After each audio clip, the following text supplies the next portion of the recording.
ദൈവം നമ്മളെല്ലാവരും ധാരാളമായിട്ട് അനുഗ്രഹിക്കട്ടെ. നമുക്കിന്നൊക്കെ ചിന്തയ്ക്കൊരു വചനം വായിക്കാം. യോഹന്നാൻ 8-ാം അധ്യായം അതിന്റെ 1-ാമത്തെ വാക്യം ഒന്ന് ഉറച്ചു വായിച്ചേ. യേശുവോ ഒലിവുമലയിലേക്ക് പോയി. അതികാലത്ത് അവൻ പിന്നെയും ദേവാലയത്തിൽ ചെന്നു. ജനമൊക്കെയും അവന്റെ അടുക്കൽ വന്നു. അവൻ ഇരുന്നു അവരെ ഉപദേശിച്ചു കൊണ്ടിരിക്കുമ്പോൾ ശാസ്ത്രിമാരും പരീശന്മാരും വ്യഭിചാരത്തിൽ പിടിച്ചിരുന്ന ഒരു സ്ത്രീയെ കൊണ്ടുവന്നു. മതി, സ്തോത്രം. നിങ്ങൾ അവിടെ ശ്രദ്ധിക്കേണ്ട കാര്യം കണ്ട, അതിരാവിലെ യേശു ഒലിവുമലയിൽ പോയി പ്രാർത്ഥിച്ചു. സ്തോത്രം. പിതാവം ദൈവം കൊടുത്ത വചനം ആമേൻ കൊണ്ടുവന്ന് ജനത്തിനോട് ഉപദേശിക്കുമ്പോൾ സ്തോത്രം ശാസ്ത്രിമാർ ഇടേ കയറി വന്ന് ഒരു സംഭവം സംസാരിക്കുന്നുണ്ട്. നമ്മളത് വായിച്ചിട്ടുമുണ്ട്. ഒരു വേശ്യ സ്ത്രീയെ കൊണ്ടുവന്നു യേശുവിൻ്റെ മുമ്പിൽ നിർത്തി. ഇതൊക്കെ നമുക്ക് ഒത്തിരി പാസ്റ്റേഴ്സ് പ്രസംഗിച്ച് നമ്മളും വായിച്ച് മനസ്സിലാക്കിയാണ്. പക്ഷെ നീ ഒന്ന് ശ്രദ്ധിക്കുക. നീ ഉപവസിച്ച് പ്രാർത്ഥിച്ച് വചനം ധ്യാനിച്ച് നിൻ്റെ കുടുംബത്തിനകത്ത് സന്തോഷമായി നിനക്ക് ജീവിക്കാൻ പറ്റുന്നുണ്ടോ? ചിന്തിക്കുക. വളരെ ആഴത്തിൽ ചിന്തിക്കേണ്ട കാര്യമാണ്. യേശു സ്വർഗത്തെക്കുറിച്ച് ഭൂമിയിൽ അതേപോലെ ആവണം എന്ന് ശിഷ്യന്മാരെ പഠിപ്പിക്കുന്നുണ്ട്. വരുന്ന വ്യക്തികളെ കർത്താവ് വചനം കൊടുത്ത് അവരെ രൂപാന്തരപ്പെടുത്തുന്നുണ്ട്. പക്ഷേ ഈ ന്യായശാസ്ത്രിമാർക്കൊന്നും അത് വളരെ ഇഷ്ടപ്പെടുന്നില്ല. എന്ത് കാരണം?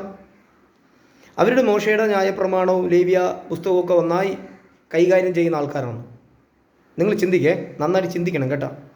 നീ ദൈവസഭയിൽ ഒരു 5-10 മിനിറ്റോ ഒന്ന് പ്രസംഗിക്കാൻ എണീറ്റാ നീ ആത്മാവിലാണോ പ്രസംഗിക്കുന്നത്, അതോ നീ ജഡത്തിലാണോ പ്രസംഗിക്കുന്നത്? നീ ആത്മാവിലാണ് പ്രസംഗിക്കുന്നെങ്കിൽ സ്തോത്രം, നിനക്ക് കല്ലെറി ഉറപ്പായിട്ടും കിട്ടും. നീ ജഡത്തിലാണ് പ്രസംഗിക്കുന്നെങ്കിൽ നിനക്ക് കയ്യടി കിട്ടും. ഏത് വേണം? കയ്യടി വേണോ കല്ലെറി വേണോ? കല്ലെറിയുടെ അർത്ഥം എറിയുന്തോറും സെഫാനോസ് പരിശുദ്ധാത്മാവ് നിറഞ്ഞവനായി മാറി. അവൻ സ്വർഗം അവൻ്റെ മുമ്പിൽ ഇറങ്ങി വന്നു എന്നും പറഞ്ഞുകൊണ്ട് എന്നെ കല്ലെറി എന്ന് പറഞ്ഞ് നിൽക്കാനല്ല ഈ പറഞ്ഞതിൻ്റെ അർത്ഥം. സ്തോത്രം. നീ ദൈവസന്നിധിയിലിരുന്ന് വചനം വായിച്ച് ധ്യാനിച്ച് നിൻ്റെ കുടുംബത്തിൽ സ്തോത്രം ആ വചനം നീ പ്രസംഗിക്കണം. അതിനെന്താണ് തടസ്സം? നിൻ്റെ ഹൃദയമാണോ, നിൻ്റെ ചിന്തയാണോ, നിൻ്റെ ജഡമാണോ അതിന് തടസ്സം? നീ അത് മാറ്റിയേ പറ്റൂ. കാരണം മറ്റൊരുവനിലും രക്ഷയില്ല, നസ്രയനായ യേശുവിൽ മാത്രമാണ് സ്തോത്രം രക്ഷ എന്നുള്ള ഭാഗമുണ്ടെങ്കിൽ അതാദ്യം നിൻ്റെ കുടുംബത്തിനകത്ത് സംഭവിക്കണം. ഇപ്പം നമ്മുടെ കുടുംബങ്ങളിൽ, എൻ്റെയും കുടുംബങ്ങളിൽ ഒരുപാട് രക്ഷിക്കപ്പെടാത്ത ആൾക്കാരുണ്ട്. അവർക്ക് യേശുവിനെ അറിയാം. അവർ പറയാം, രാജീവേ ഞങ്ങൾക്ക് വേണ്ടി ഇന്ന് പ്രാർത്ഥിക്കണേ. ഈ പറഞ്ഞിട്ട് അവർ നേരെ ക്ഷേത്രങ്ങളിൽ പോകുന്നവരുണ്ട്. എനിക്കിതുവരെ അത് തെറ്റായിട്ട് തോന്നിയിട്ടില്ല. പക്ഷേ ഒരു ദിവസം നീ ഹൃദയം കൊണ്ട് യേശുവിനെ അറിയും. അതുവരയ്ക്കും ഞാൻ നിനക്ക് വേണ്ടി പ്രാർത്ഥിക്കും. ഇതായിരുന്നു എൻ്റെ ഹൃദയത്തിൽ എപ്പോഴും. എൻ്റെ സഹോദരങ്ങളാകട്ടെ, എൻ്റെ ഫ്രണ്ട്സുകളാകട്ടെ, ഇതൊക്കെ തന്നെയാണ്. അല്ലാതെ കടുംപിടുത്തം പിടുത്തി നീ ഇവിടെ നില്ല്, യേശു അതാ ഇതാ, അവർ കേൾക്കത്തില്ല. നമ്മൾ എത്രയോ സുവിശേഷം, എത്രയോ സ്തോത്രം എന്താ പറയുന്നത്, ലഘുലേഖനങ്ങൾ കൊണ്ട് നമ്മൾ നടന്നിട്ടുണ്ട്. എത്ര പേരാ മാനസാന്തരത്തിൽ വന്നേ? വരൂല. കാരണം ക്രിസ്തു നിൻ്റെ ഹൃദയത്തിൽ ആകർഷിക്കണം. എങ്കിലേ ആ മാനസാന്തരത്തെക്കുറിച്ച്, വലിയ ആഴങ്ങളെക്കുറിച്ചും യേശുവിൻ്റെ ക്രൂശീകരണത്തെക്കുറിച്ച് പറയാൻ പറ്റും. സ്തോത്രം. ഇന്ന് നമ്മൾ എത്ര പേരാണ് ആ ക്രൂശിലെ സ്നേഹത്തെക്കുറിച്ച് ചിന്തിച്ച് ആമേൻ പറയുന്നേ? ഇല്ലേ? ഇന്ന് നമ്മൾ മക്കളെ ചൊല്ലി, നമ്മുടെ വൈഫ്, നമ്മുടെ ബന്ധുക്കൾ, നമ്മുടെ ഏറ്റവും വേണ്ടപ്പെട്ടവരുടെ ഹോസ്പിറ്റൽ വിഷയത്തിൽ നമ്മൾ പ്രാർത്ഥിച്ചപ്പോൾ കർത്താവ് നമുക്ക് വിടുതൽ തന്നില്ലേ? നമ്മൾ അതിനെ ഓർത്ത് സ്തോത്രം പറയാറുണ്ടോ? നമുക്കിപ്പോഴും നമ്മുടെ മുമ്പിൽ കിടക്കുന്ന പ്രതിസന്ധികളും കടങ്ങളും പ്രശ്നങ്ങളും നോക്കിയാണ് നമ്മൾ ഇപ്പോഴും വല്ലാതെ കുരുങ്ങിപ്പോകുന്നത്. ഒരിക്കലും അങ്ങനെ നിൽക്കരുത്. അതല്ല നീ കാണേണ്ടേ. ഇതിനേക്കാൾ അപ്പുറം എനിക്കൊരു വിശാലത എൻ്റെ ദൈവം വെച്ചിട്ടുണ്ട്. ഹല്ലേലൂയ. ഇപ്പം തന്നെ എലീശയുടെ കൂടെ പോയ ഭൃത്യൻ പറഞ്ഞ്, എൻ്റെ കോടാലി ദാ ഈ വെള്ളത്തിൽ വീണുപോയി. അപ്പോൾ എലീശ കെട്ടിയത് എവിടെയാണ് വീണേ? ദാണ്ട് ഇവിടെയാണ്.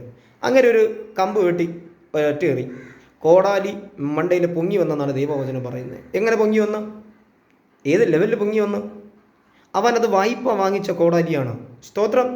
അവൻ ദൈവദാസനോട് പറഞ്ഞു, ഭൃത്യനെ ദാ ഞാൻ വായ്പ വാങ്ങിച്ചതാണ്, ഇവിടെയാണ് വീണേ. അങ്ങനെയാണെങ്കിൽ നീ എവിടെ വീണെന്നാദ്യം നോക്ക്. അത് കർത്താവിനോട് പറ, പപ്പ എൻ്റെ പ്രാർത്ഥനയിൽ ഞാൻ ഇവിടെ തെറ്റിപ്പോയി, എൻ്റെ വചനധ്യാനത്തിൽ ഞാൻ ഇവിടെ തെറ്റിപ്പോയി, എൻ്റെ സംസാരത്തിൽ ഞാൻ ഇവിടെ തെറ്റിപ്പോയി. കർത്താവെ, ഒരു മനുഷ്യനെടുക്കുക പറഞ്ഞാൽ അവരെന്നെ കുറ്റം പറഞ്ഞ് കൊല്ലും. പക്ഷെ നീ അങ്ങനെയല്ല. ഞാൻ എന്തിനാണ് ഈ പറയുന്നേ? ആമേൻ, സന്ധ്യാപ്രാർത്ഥനയിൽ ദൈവം നിൻ്റെ ഭവനത്തിൽ വലിയ അത്ഭുതങ്ങൾ ചെയ്യാൻ പോകുകയാണ്. സന്ധ്യാപ്രാർത്ഥനയിൽ നീ ഇനി പ്രസംഗിക്കാൻ പോകുകയാണ്. സന്ധ്യാപ്രാർത്ഥനയിൽ നീ ഇനി അന്യഭാഷയിൽ ദൈവ സാന്നിധ്യത്തിൽ നിറഞ്ഞ് നിൻ്റെ ഭവനം ദൈവ സാന്നിധ്യത്തിൽ നിറയാൻ പോകുകയാണ്. ഇത് ചുമ്മാ പറയണതല്ല, ഇത് വെറുതെ പറയുന്നതല്ല. പരിശുദ്ധാത്മാവ് എന്നോട് വളരെ വ്യക്തമായി പറഞ്ഞത് അത് തന്നെയാണ്. കർത്താവ് ഒരു മലയിൽ ചെന്ന് ചുമ്മാതെ ഇരുന്നെന്നല്ല പറഞ്ഞ്, അവൻ ദൈവവചനം ദൈവത്തോട് സംസാരിച്ചു. അതിൽ നിന്ന് കൊണ്ടുവന്നത് ഭൂമിയിൽ സംസാരിക്കാൻ തുടങ്ങിയതേ ഉള്ളൂ. അതിനെ ഇടംകൂലിട്ട്. അത് പഠിത്തമുള്ള ആൾക്കാരാണ്. നമ്മളുടെ സഭയിലൊക്കെ നിത്യമായും ആമേൻ ആരാധിക്കുന്നവർ, പ്രാർത്ഥിക്കുന്നവരുണ്ട്. പക്ഷേ ഒന്ന് നിങ്ങൾ ചിന്തിക്കേ, നിങ്ങൾ അപമാനം ഏൽക്കുന്നവരാണെങ്കിൽ നിങ്ങൾ ആമേൻ പറഞ്ഞു പ്രാർത്ഥിക്കേ. നിങ്ങളെ പരിഹാസം അടിക്കുന്നെങ്കിൽ നിങ്ങൾ സ്തോത്രം പറഞ്ഞു പ്രാർത്ഥിക്കേ.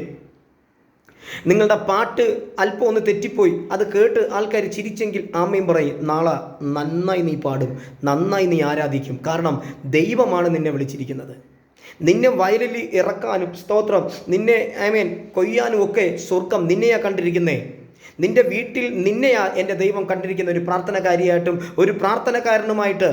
പലവരും നിന്നെ നോക്കി കുറ്റം വിധിക്കും, പലവരും നിന്റെ കുറ്റം പറയും. നിന്റെ സംസാരം, നിന്റെ നോട്ടം. ഞാൻ ചോദിക്കട്ടെ, യേശു ഇതൊക്കെ കണ്ടിട്ടല്ലേ നിന്നെ വിളിച്ചേ? യേശു നമ്മളെ വിളിക്കാൻ എന്തെങ്കിലും യോഗ്യത നമുക്കുണ്ടാ? നമ്മുടെ കുടുംബ പാരമ്പര്യത്തിൻ്റെ യോഗ്യതയുണ്ടാ യേശു നമ്മളെ വിളിക്കാൻ? ഒരിക്കലുമില്ല. സ്തോത്രം. അതുകൊണ്ട് എന്നെ ഇതിൽ കൂടി കേൾക്കുന്ന പാസ്റ്ററാകട്ടെ, വിശ്വാസിയാകട്ടെ, നീ എണീക്ക് കുരുങ്ങിക്കേറിയിരിക്കരുത്. നീ കുരുങ്ങിയിരിക്കരുത്. നീ പ്രാർത്ഥിക്കണം. ദൈവം നിന്നെ പ്രാർത്ഥിക്കാൻ വിളിച്ചിട്ടുണ്ടെങ്കിൽ നീ പ്രാർത്ഥിക്കണം. ദൈവം നിന്നെ പാടാൻ വർഷിപ്പിൽ വിളിച്ചിട്ടുണ്ടെങ്കിൽ നീ വർഷിപ്പ് ചെയ്യണം. ദൈവം നിന്നെ പ്രസംഗിക്കാൻ വിളിച്ചെങ്കിൽ നീ പ്രസംഗിക്കണം. നീ ഒന്ന് ചിന്തിച്ചു നോക്ക്. കർത്താവ് നിലത്തെഴുതി മൗനമായിരുന്നു. എന്തുകൊണ്ട്? നിന്നോട് ഒരു വിഷയം പറയുമ്പോൾ നീ എടുത്തു ചാടരുത്. നിന്നെപ്പറ്റി ഒത്തിരി അപവാദം സംസാരിക്കുന്നത് നീ കേൾക്കുമ്പോൾ നീ എടുത്തു ചാടരുത്. നീ മൗനമായി ഇരിക്കേണ്ടടുത്ത് നീ മൗനമായിട്ടിരിക്കേ. സംസാരിക്കേണ്ടടുത്ത് നീ പരിശുദ്ധാത്മാവിനാൽ നീ സംസാരിക്കേ. ഒരു ആമേൻ പറയാൻ പറ്റുമോ? കാരണം നിന്നെ വിളിച്ച വേല ചെറുതല്ല, അത് വലുതാ. നമ്മൾ ഉദ്ദേശിക്കുന്നത് ഒരു മോശയെ മാത്രമെന്നാണ്. അല്ല, ലക്ഷക്കണക്കിന് ജനം, ഇസ്രായേൽ ജനം മിസ്രൈമിൽ കിടപ്പുണ്ട്. കർത്താവ് മോശയോട് പറഞ്ഞത്, എൻ്റെ ജനത്തെ ആരാധിക്കാൻ വിട്ടുതാ എന്ന് നീ സംസാരിക്കണമെന്നാണ് പറഞ്ഞത്. അപ്പോൾ നിങ്ങൾ ആദ്യകാലങ്ങളിൽ ദൈവവുമായിട്ട് നല്ല സമ്പർക്കവും നല്ല സംസാരവും നല്ല പ്രാർത്ഥനയും, എന്തിനധികം ഉപവസിക്കാത്ത ദിവസങ്ങളില്ലായിരുന്നു.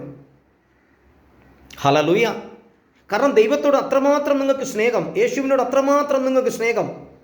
അതെങ്ങനെയെങ്കിലും പൊളിക്കുക. സ്തോത്രം. അതെങ്ങനെയെങ്കിലും പൊളിക്കുക. ഹല്ലേലൂയ. ഒന്ന് ചിന്തിക്കാൻ പറ്റുമോ?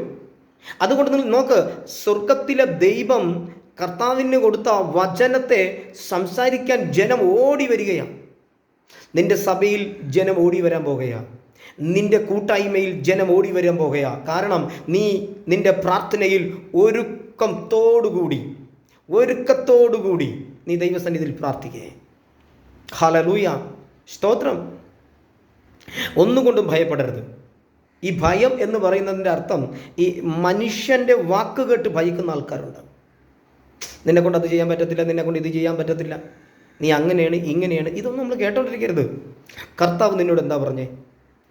യേശു നിന്നോട് എന്താ പറഞ്ഞേ? അത് ചെയ്. ഇപ്പോൾ കഴിഞ്ഞ എപ്പിസോഡിൽ പറഞ്ഞ എന്താ? 6000 ഭൂതം ബാധിച്ച ഒരു മനുഷ്യൻ, അവൻ്റെ മേലിരിക്കുന്ന ഒരു സുവിശേഷകനെ അവിടെയുള്ള ജനങ്ങൾ കണ്ട. അവൻ കല്ലറകളിലല്ലേ കിടക്കുന്നേ? അവൻ ശരീരത്തിൽ കല്ലുകൊണ്ട് ഇടിച്ചു മുറിച്ചില്ലേ? ഏതെങ്കിലും ഒരു വ്യക്തി ആ ദേശത്ത് നിന്ന് ഇവനൊരു സുവിശേഷകനാണ്, ഇവനെ യേശുവിന് വേണമെന്ന് ആരെങ്കിലും പ്രവചിച്ചിട്ട് ആ ബൈബിളുണ്ടാ? ഇല്ല. പിന്നെ എങ്ങനെയാ യേശു കണ്ടേ?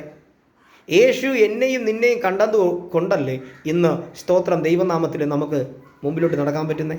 നമ്മളെ എത്രയോ പേര് കണ്ട്, എത്രയോ ആൾക്കാർ നമ്മളെ കണ്ട്. ഒരു വ്യക്തി പോലും നീ ഒരു സുവിശേഷനായി മാറും, നീ യേശുവിന് ഉപയോഗമുള്ളവനായി മാറുമെന്ന് പ്രതീക്ഷിച്ച ഇല്ല. ഇനി ഒരു മൃഗത്തെ പറയാം, കഴുത എപ്പോഴും വിഴുപ്പ് ചുമന്നുകൊണ്ട് നടക്കുന്നതാണ് അങ്ങേരെ ജോലി, ആ കഴുതയുടെ. പക്ഷെ ആ കഴുത എപ്പോഴെങ്കിലും അറിഞ്ഞാൽ എൻ്റെ പുറത്ത് യേശു കയറുമെന്ന്, എൻ്റെ ഈ ശരീരത്തിൽ നസ്രയനായ യേശു കയറുമെന്ന് ചിന്തിക്കാൻ പറ്റുന്നുണ്ടോ? എന്നോട് ഇതിൽ കേൾക്കുന്നവരോട് പരിശുദ്ധാത്മാവ് പറയുന്ന, നിൻ്റെ വഴി എൻ്റെ ദൈവം തുറക്കാൻ പോകുകയാണ്. നിനക്ക് 2025 തന്നെ ഒരു പുതിയ വഴി എൻ്റെ ദൈവം നിനക്ക് തുറക്കാൻ പോവുകയാണ്. ഒരു കാരണവശാലും നിൻ്റെ പ്രാർത്ഥന ബ്ലോക്കാക്കി കളയരുത്.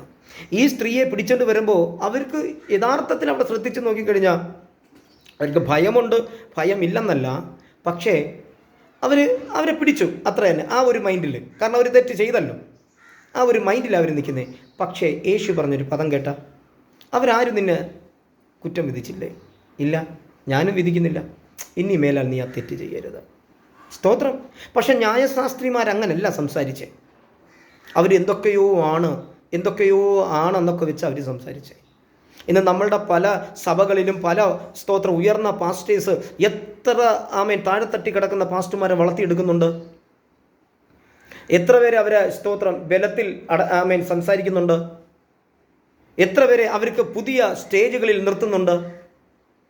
എത്ര പേരെ അവർക്ക് ഞാൻ ഇന്നൊരു ചർച്ചിൽ പ്രസംഗിക്കാൻ പോകണേ, നീ ഒരു കാര്യം ചെയ്യ്, ഇന്ന് നീ പോ. എത്ര പേര്. പക്ഷെ ഒരു കാര്യം നിങ്ങൾക്ക് തുറന്നു പറയാം, ആരൊക്കെ നിനക്ക് സ്റ്റേജ് തന്നില്ലെങ്കിലും കൃത്യസമയത്ത് നിന്നെ ദൈവം മാനിക്കും. ഇതിൽ കൂടി കേൾക്കുന്ന പ്രാസംഗിനെ നിന്നോടായി സംസാരിക്കുന്നേ, എൻ്റെ ദൈവം നിനക്ക് വാതിൽ തുറന്ന് തന്ന ഒരുത്തനും അതടയ്ക്കാൻ പറ്റത്തില്ല. നീ വിശ്വസിക്കേ. ആ സ്ത്രീ, ആരാലും സുവിശേഷം പറയാൻ പറ്റാത്ത ആ സ്ത്രീ ഡയറക്റ്റ്ലി സുവിശേഷം കേട്ടു. ദക്കേപ്പുലി നാട്ടിൽ ആ ഭൂതഗ്രഹസ്ഥൻ ഓടി നടന്ന് സുവിശേഷം പറഞ്ഞു. ശമരിയ സ്ത്രീ ഓടി നടന്ന് സുവിശേഷം പറഞ്ഞു. നിന്നെ വിളിച്ചിരിക്കുന്ന വിളി വലുതാണ്. നീ ശ്രദ്ധിക്കേ. നീ പ്രാപിച്ചു കൊണ്ടുവന്ന വചനത്തെയും അഭിഷേകത്തെയും ഒരു പിശാചിന് തൊടുവാൻ സാധിക്കത്തില്ല. നിൻ്റെ മൈൻഡ് മാറരുത്. നിൻ്റെ പ്രാർത്ഥന, നിൻ്റെ വചന ധ്യാനം ഒക്കെ വേണം. സ്തോത്രം. ഈ വചനങ്ങളാൽ ദൈവം നിങ്ങളെ ധാരാളമായിട്ട് അനുഗ്രഹിക്കട്ടെ. സ്തോത്രം. ആമേൻ.